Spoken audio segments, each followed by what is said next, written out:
بدنية، وكفاك غرور، وكفاك تعالي، وكفاك كبرياء. من أنت عند الله؟ أي تجارة على وجه الأرض تقبل الربح والخسارة إلا تجارة مع الله جل وعلا. فوالله إنك رابح فزت ورب الكعبة بيها. لو ربنا أحيانا إلى غزوة ثانية لأولين الله ورسوله من نفسه خيرا. الله قال من المؤمنين رجال كيف يعرفون؟ قال رجال. هل فكرت في هذه الآية؟ هل تدبرتها؟ هل وقفت على تفسير لها؟ والله لو حققت هذه الآية، لو تمسكت بها لفزت عند الله. كم من فقير بين أهل الأرض علم عند أهل السماء.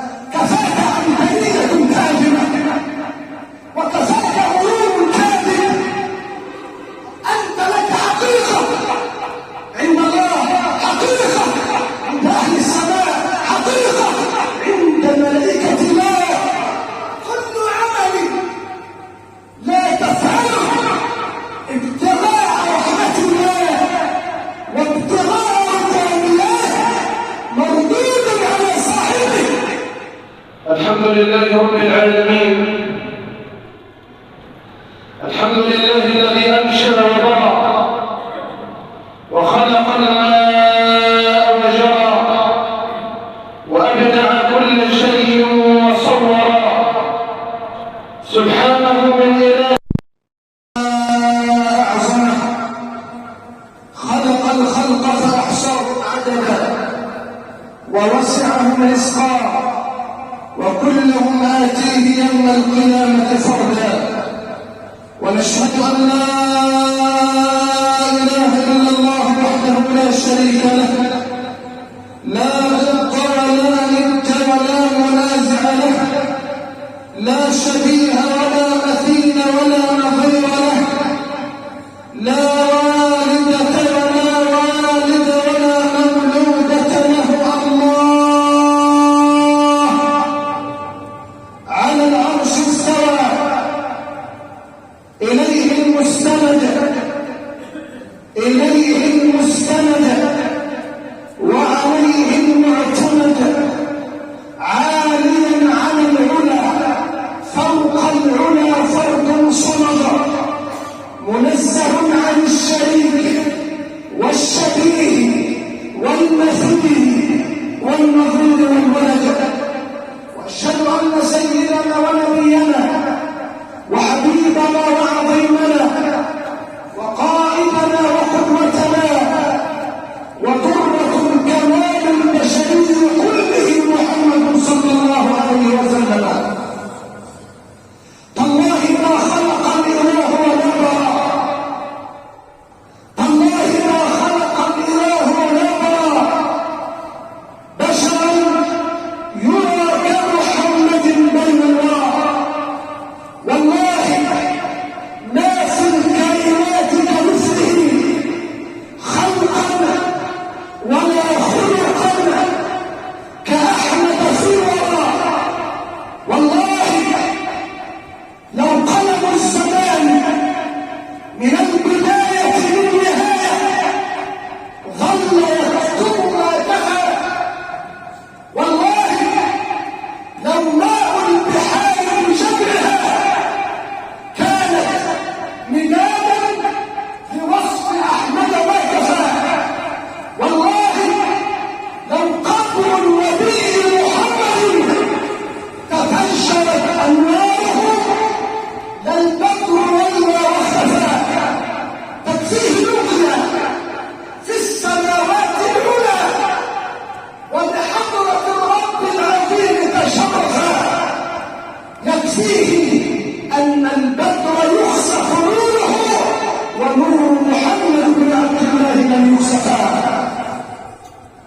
اللهم صل عليه صلاة تنور بها قلوبنا وصل عليه صلاة تشرح بها صدورنا، وصل عليه صلاة تفرج بها قلوبنا، وصل عليه صلاة ترفع بها الهمة عن ديارنا، صل عليه صلاة تنور بها القبور، وصل عليه صلاة ترفع بها الأجور، وصل عليه صلاة تبيض بها الوجوه، وصل عليه صلاة ترضيك وترضيه وترضى بها عنا. يا أيها الذين آمنوا اتقوا الله حق تقاته ولا تموتن إلا وأنتم مسلمون. يا أيها الناس اذكروا نعمة الله عليكم، هل من خالق غير الله يرزقكم من السماء والأرض؟ لا إله إلا هو، فأنى تؤفكون عباد الله؟ والذي شق النوى وعلى العرش استوى وللقرآن منزلا، رب البيت الحرام ورب المشعر الحرام ورب الركن والمقام، فاللهم فرج عنا كل كرب وبلاء. اللهم اجعل يومنا خيرا من امسنا، واجعل غدنا خيرا من يومنا، اسمعنا فيه ما يسر نفوسنا، احفظ علينا ديننا وعقولنا، لا تحرمنا خير ما عندك بسوء ما عندنا. يا رب هذا حالنا لا يخفى عليك، عجزنا ظاهر بين يديك، أيقنا أنه لا ملجأ ولا منجى منك إلا إليك، فعلمنا يا ربنا بالإحسان بالفضل منك وإليك. معاشر السادة، أعيش بكم في هذا اللقاء المبارك الميمون بحول الله ونعمته وتوفيقه. الشهيد ومنزلته عند الله، الشهيد ومنزلته عند الله. من هو الشهيد؟ وما المنزلة التي أعدها الله للشهداء؟ وما هو الذي يغفر للشهيد وما الذي لا يغفر؟ وما هي الأعمال التي تعاون الشهادة عند الله؟ عن هذا يكون اللقاء. الشهيد فيه تعريفات عديدة، منها هو من قاتل فقتل في سبيل الله لتكون كلمة الله هي العليا وكلمة الذين كفروا السفلى. وقيل أن الشهيد رجل باع الدنيا واشترى آخرته طامعا فيما عند الله، يفعل ذلك ابتغاء مرضات الله. اعلم أن كل عمل خلق من الإخلاص هو عمل فاسد ومردود على صاحبه. قال الله: وأصدق القول قول الله، ومن أصدق من الله قيلا، ومن أصدق من الله حديثا. قال الله جل وعلا: وقدمنا إلى ما عملوا من عمل فجعلناه هباء منثورا. كل عمل لا تفعله ابتغاء رحمة الله وابتغاء رضوان الله مردود على صاحبه. فالشهيد الذي يقاتل في سبيل الله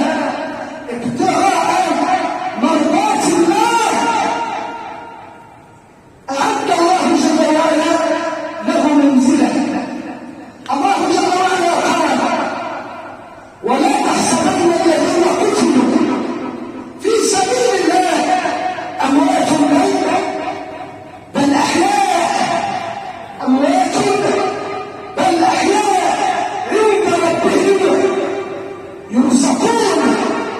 هذه الآية نزلت في من؟ روى الإمام الترمذي وابن حبان في السنن من حديث أنس رضي الله عنه أن النبي صلى الله عليه وسلم صلى عليه يقول: لقيت جابر بن عبد الله صبيحة أحد. ثاني يوم في غزوة أحد لقي النبي من؟ جابر بن عبد الله، فرآه منكسر حزين، فقال: يا جابر ما لي أراك منكسر؟ فقال: يا رسول الله خرج أبي معك في أحد وقد منعته فلم يمتنع، وقال لي: يا جابر والله إني لأشم ريح الجنة خلف أحد.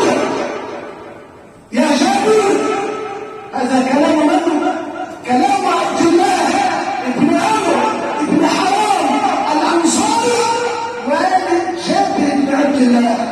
أراد أن يخرج في غزوة أحد فمنعه جابر، فقال: أباه والله لا تمنعني اليوم من صحبة رسول الله، ووالله إني لأشم ريح الجنة خلف أحد. ذهب فقتل، فحزن جابر، فقال المصطفى: ما لي أراك منكسر؟ فقال: مات أبي في أحد يا رسول الله. فقال: ألا أبشرك أخبرك بالبشارة؟ قلت: بلى يا رسول الله. قال: يا جابر والذي نفس محمد بيده ما كلم الله أحدا إلا من وراء حجاب. يعني ما كلم الله عبدا إلا كلمه من وراء حجاب، إلا أباه فإنه لما كلمه كفاحا، يعني ليس بينه وبين الله حجاب. فقال الله جل وعلا لعبد الله بعد موته: تمنى. فقال: يا رب أتمنى أن أعود إلى الدنيا فأقاتل في سبيلك فأقتل مرة ثانية. أتمنى أن أعود إلى الدنيا فأقاتل في سبيلك فأقتل فأدخل الجنة. قال: يا عبد الله قلت وقولي الحق سبق القول مني أنهم إليها لا يرجعون، أنهم إليها لا يرجعون. قال: تمنى غير هذا. فقال: يا رب أتمنى أن ترضى عني فإني وعزتك وجلالك راض عنك. فقال الله جل وعلا: وعزتي وجلالي لأحلن عليك رضواني فلا أسخط عليك بعده أبدا. فنزل قول الله جل وعلا على رسوله محمد في حاله: فلا تحسبن الذين قتلوا في سبيل الله أموات بل أحياء عند ربهم يرزقون فرحين بما آتاهم الله. والله جل وعلا قال: ولا تقولوا لمن يقتل في سبيل الله أموات بل أحياء ولكن لا تشعرون. قال الإمام البخاري عن الحبيب النبي صلى الله عليه وسلم: ما من مقتول يقتل في سبيل الله إلا وجبت له الجنة. ما من مقتول يقتل في سبيل الله إلا وجبت له الجنة.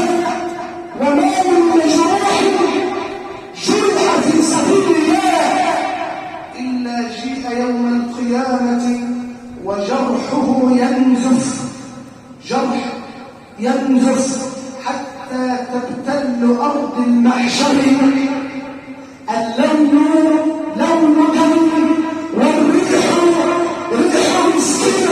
وقال المصطفى: ألا أخبركم أنه من قتل في سبيل الله إلا وجبت له جنة الله. سؤال،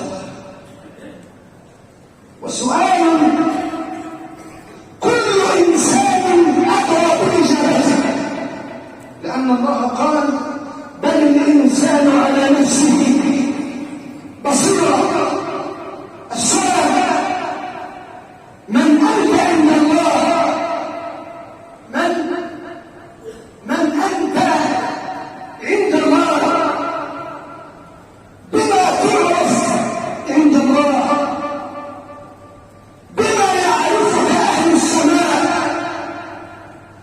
بما أنت معروف عند ملائكة الله؟ كل إنسان منا له حقيقة عند أهل السماء. سل نفسك بما تعرف عند الله، بما يذكرك أهل السماء. الله قال: لقد أنزلنا إليكم كتابا فيه ذكركم. أنت لك حقيقة عند الله، حقيقة عند أهل السماء، حقيقة عند ملائكة الله.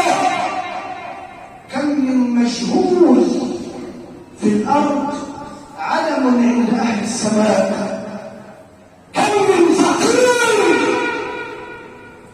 بين أهل الأرض علم عند أهل السماء. كفاك عنترية كاذبة وكفاك علوم كاذبة. أصبحت الأمور على حقيقتها. كفاك عنترية وكفاك علوم وكفاك تعالي وكفاك كبرياء. من أنت عند الله؟ من أنت عند الله؟ أبو ذر رجل فقير يمر على النبي يوم أحد، ومعه من؟ ومعه جبريل.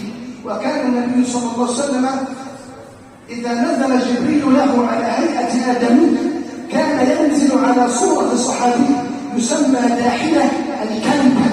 داحية الكلب كان صحابي، فكان جبريل إذا أراد أن ينزل على صورة آدمي تمثل في جسد هذا الصحابي. فمر أبو ذر فقال جبريل: يا رسول الله، هذا أبو ذر. فتعجب النبي: يا جبريل، أما تعرف أبا ذر؟ تعرف أبو ذر مين؟ فقال: والذي بعثك بالحق يا رسول الله، إن أبا ذر له مقربة عند أهل السماء أكبر من أهل الأرض. أنت بما تعلم عند أهل السماء، أنت ما هي حقيقتك عند أهل السماء، بما تعرف عند ربك. الأمور أصبحت على حقيقتها. العذراء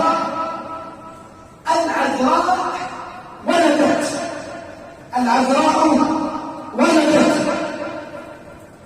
والرضيع تكلم، والعاقل أنجبت، والنار لم تحرق، والسكين لم تذبح، وبحر لم يغرق، ونائم في كهفه يستيقظ بعد 300 سنة و9 سنين.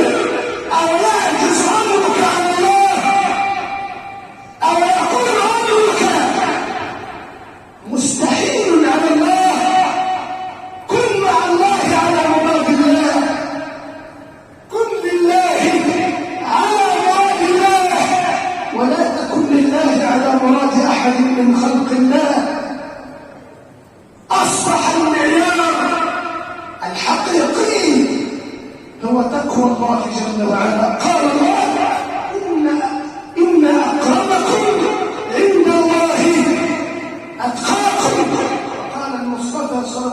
ربي عليه صل عليه أقربكم مني مجلسا يوم القيامة مين؟ أحاسنكم أخلاقا، بل إن النبي قال كما عند البخاري أولى الناس بشفاعتي يوم القيامة أكثرهم علي صلاة. أولى الناس بشفاعتي يوم القيامة أكثرهم علي صلاة. معيارها في الدنيا اجعل حياتك في الدنيا كلها في قوله تعالى وعجلت إليك ربي. والله لو حققت هذه الآية لو تمسكت بها لفزت عند الله، حتى تكون صاحب حقيقة طيبة عند الله، حتى لا تخدع، حتى لا تتفاجأ يوم القيامة أنت في الدنيا من أصحاب الأحزاب والأنساب والجاه، فتفاجأ يوم القيامة لا قيمة لك عند الله. الله قال سبحانه وتعالى إن الله اشترى من المؤمنين أنفسهم وأموالهم بأن لهم الجنة. إن الله اشترى من المؤمنين. هل فكرت في هذه الآية؟ هل تدبرتها؟ هل وقفت على تفسير لها؟ إن الله اشترى.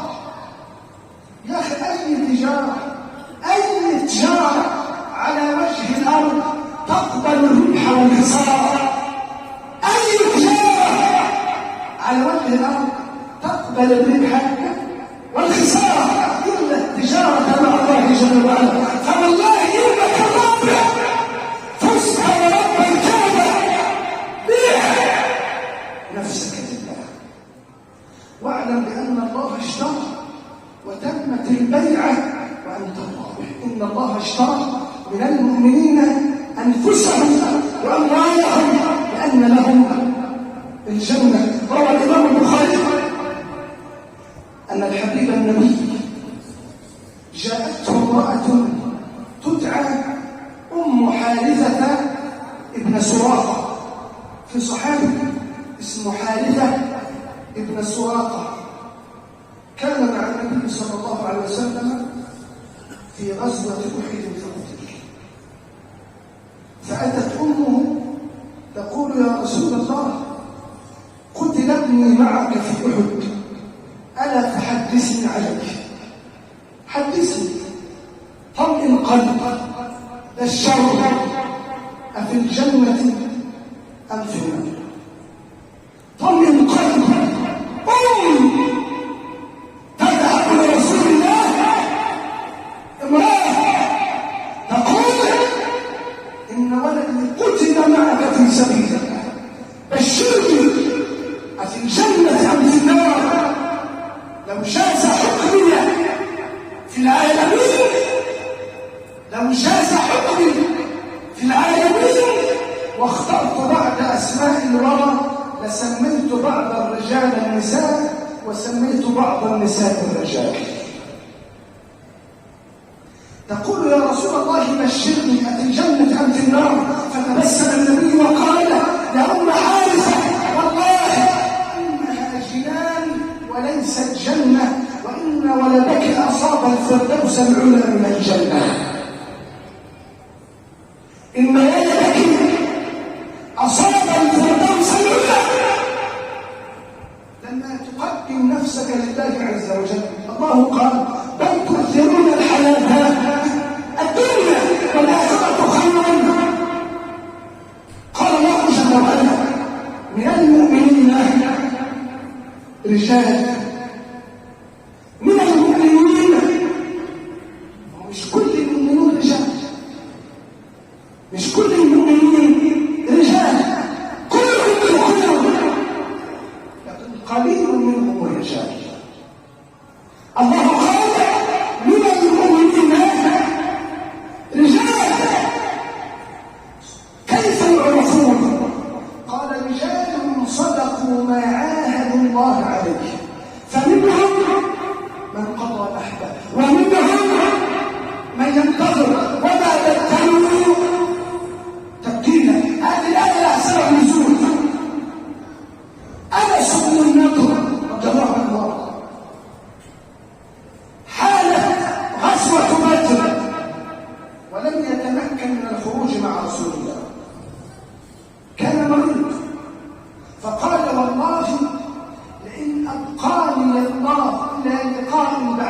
هذا اللقاء لأرين الله ورسوله من نفسي خيرا.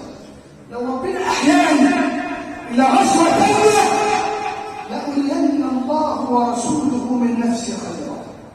لم يخرج لبدر، فجاءت غزوة أحد وخالف الرماة أوامر النبي الحديث المعروف، وانهزم المسلمين. وقبل أن تنتهي وفي شدة المعركة في شدة الغزوة خرج أنس بن النضر يتجه إلى أحد، فقال الصحابة ارجع يا أنس فإن الأمر قد انقلب. فقال والله لن أرجع، لقد عاهدت ربي يوم بدر، ووالله لن أرجع فإن الجنة خلف أحد. فخرج أنس بن النضر فقاتل فقتل، فنزل قول الله جل وعلا من المؤمنين رجال صدقوا ما عاهدوا الله عليه، فمنهم من قضى نحبه ومنهم من ينتظر وما بدلوا تبديلا. معاشر السادة، فستذكرون ما أقول لكم وأفوض أمري إلى الله، إن الله بصير بالعباد. الحمد لله رب العالمين، والعاقبة للمتقين، ولا عدوان إلا على الظالمين المعتدين. وأشهد أن لا إله إلا الله وحده لا شريك له، وأشهد أن محمدا عبد الله ورسوله، صل اللهم وسلم وبارك عليه وعلى آله وأصحابه ومن صار على قلبه واتبع الطريق من بعده. وارض اللهم عن السادة الكرام أبو بكر وعمر وعثمان وعلي، وعن سائر الصحابة أجمع. وارض عن الطاهرات زوجات النبي، وارض عنا معهم برضاك ورحمتك، قولوا آمين. ولا تقولوا لمن يقتل في سبيل الله أموات بل أحياء، ولكن لا تشعرون. رجل يدعى أكثم ابن صيفي، أكثم ابن صيفي، سمع عن رسول الله محمد، لكن النبي صلى الله عليه وسلم كان في هذا التوقيت في المدينة المنورة. أسأل الله أن يجمعني بكم عند صاحب المقام محمدا. فأراد أحسن أن يؤمن برسول الله، فنطق الشهادة ثم قال لأولاده والله. وهذا الكلام ذكره العلامة ابن كثير في تفسير قول الله جل وعلا ومن يهاجر في سبيل الله يجد في الأرض مراغما كثيرا وسعة. أراد أحسن أن يرى رسول الله، لكنه كان طاعنا في السن، قيل أنه كان عنده 90 سنة. أراد أن يرى رسول الله، فقال لأبنائه احملوني حتى أرى رسول الله. قال يا أبانا بلغت من الكبر عتيا وقد آمنت فاشبث. قال لا والله لن يطمئن قلبي حتى أرى رسول الله وأبايع النبي يدا بيدا على الجنة، أسلم على النبي محمد صلى الله عليه وسلم وأبايعه على الجنة. حملوه كما يحمل الميت، وفي منتصف الطريق وقبل دخولهم يثرب المدينة المنورة نزل به ملك الموت، فشعر بدنو أجله، شعر أنه قد اقترب الأجل، فضرب كفا على كف، ضرب كفا على كف، ورفع يده للسماء وقال اللهم إن هذه بيعتي لك على الجنة. ثم ضرب الثانية وقال وهذه بيعتي لمحمد رسول الله في المدينة على الجنة، أشهد أن لا إله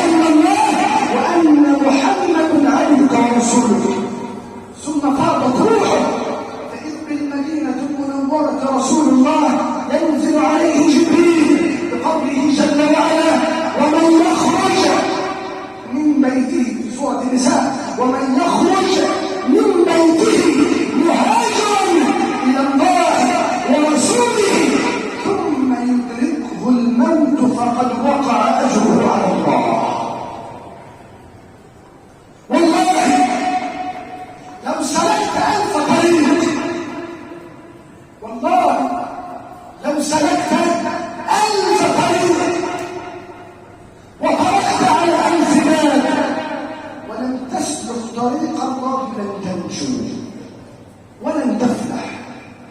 اترك ماذا هو الذي خالق. إذا سألك عبادي عني فإني، وهو الذي خالق أمن يجيب المضطر إذا دعاه، وهو الذي خالق. ألا يعلم من خلق وهو اللطيف الخبير. اترك ماذا واسلك طريقه.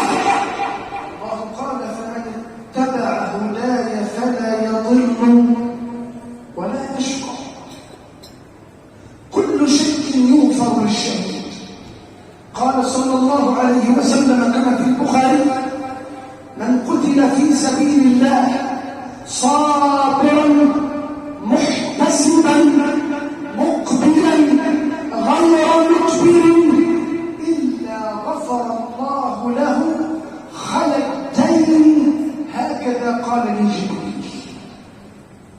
تاني قال صلى الله عليه وسلم: من قتل في سبيل الله صابرا محتسبا مقبلا غير مدبر إلا غفر الله له ما عدا الدين.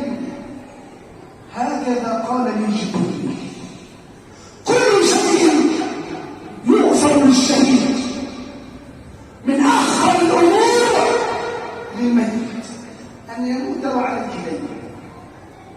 إذا مات إنسان ترى الرأس يتسارعون نقيم عزاء ونفسه كذا ونفسه كذا، ونسيوا أن الميت له حق.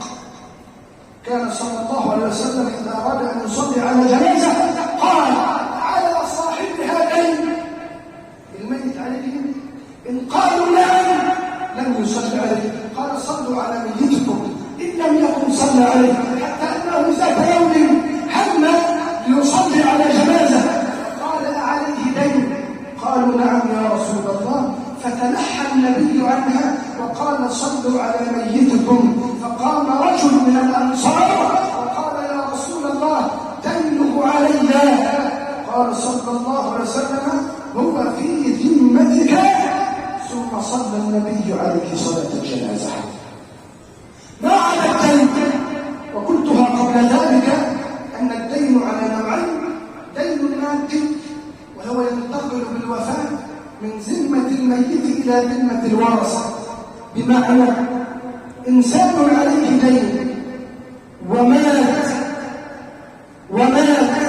وبعد موته علم الورثة أن أباه عليه دين. الدين أصبح في ذمة الورثة، خلا منه ذمة الميت. هذا الدين المادي. أما الدين المعنوي هو الظلم والإساءة والغيبة والنميمة، وهذا ما أكثره. فلا يكون إلا بالعفو، لا يكون إلا بالعفو. قال الله: فليعفوا وليصفحوا. ألا تحبون أن يغفر الله لكم؟ ما هي الأعمال التي تعادل الشهادة في سبيل الله؟ إن كان لنا في العمر بقية نكمل هذا في اللقاء المقبل. أسأل الله جل وعلا أن يغفر ذنوبنا. اللهم اغفر ذنوبنا، اللهم استر عوراتنا وآمن روعاتنا، اللهم احفظ بناتنا ونساءنا، احفظ بناتنا ونساءنا. أنزل على بيوتنا الأمن والأمان، أنزل على بيوتنا الأمن والأمان، أنزل على بيوتنا الستر والسلام، أنزل على بيوتنا الستر والسلام. انزع عن بيوتنا الحقد والبغضاء، انزع عن بيوتنا الحقد والبغضاء. اللهم أبطل حسد الحاسدين وأبطل سحر الساحرين، رد كيد الكائد عليه. اللهم احفظنا من كيد الكائدين ومن ظلم الظالمين ومن حسد الحاسدين وسحر الساحرين. اكفنيهم بما شئت إنك على كل شيء قدير.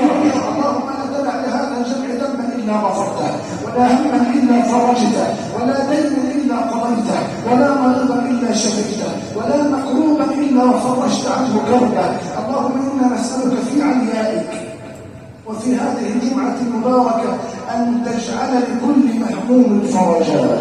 اللهم اجعل لكل مهموم فرجا، واجعل لنا ولهم بعد العسر يسرا. اللهم اجعل لنا ولهم بعد العسر يسرا، واجعل لنا ولهم بعد الضيق مخرجا.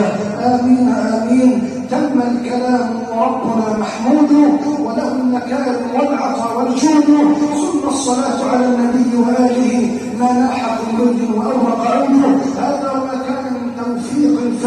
الله وحده، وما كان من تقصير أو خطأ أو نسيان فمني ومن الشيطان، وأعوذ بالله أن أذكركم به وأنساه. أقول قولي هذا وأستغفر الله لي ولكم.